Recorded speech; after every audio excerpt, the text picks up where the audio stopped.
Hello नमस्कार मु संयुक्त आपण मानक पई एक नोटिफिकेशन सहित आछि नोटिफिकेशन अछि केंद्रीय विद्यालय रे एडमिशन पई ओके प्रत्येक श्रेणी पई जो एडमिशन हबो सेति पई नोटिफिकेशन आसी जाय छि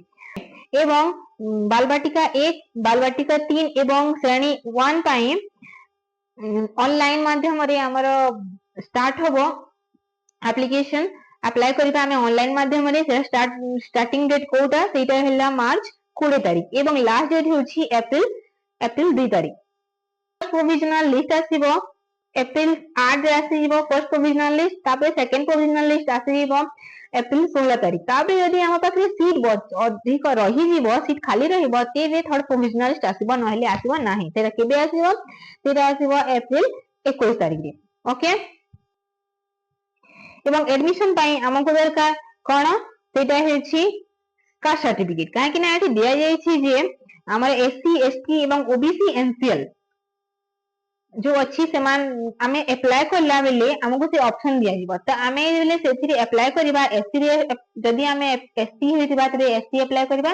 जदी एसटी थिबा एसटी रे अप्लाई करबा जदी ओबीसी हेबा तरे ओबीसी रे अप्लाई करबा त सेति पय हमको कोन दरकार हमको दरकार कास्ट सर्टिफिकेट काहारो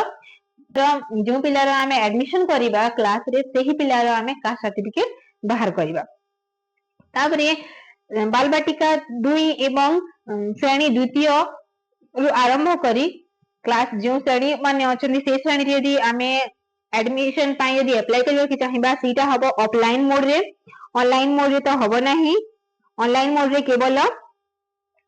बालबाटिका 1 बालबाटिका 3 एवं क्लास 1 पाई ऑनलाइन मोड रे हबो किंतु बाकी क्लास पाई ऑफलाइन मोड रे हबो तो तार स्टार्टिंग डेट हेउची अप्रैल 2 तारिख रु अप्रैल 8 तारिख पर्यंत ओके श्रेणी 2 रु आरंभ करी एवं बालबाटिका 2 सहित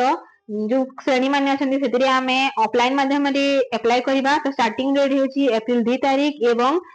अप्रैल 2 तारिख स्टार्ट करे कि अप्रैल 8 तारिख पर्यंत एमि नोटिफिकेशन रा खबर पाया पई मो चैनल को सब्सक्राइब करंतु एवं लाइक बटन को दबाई दियंतु धन्यवाद।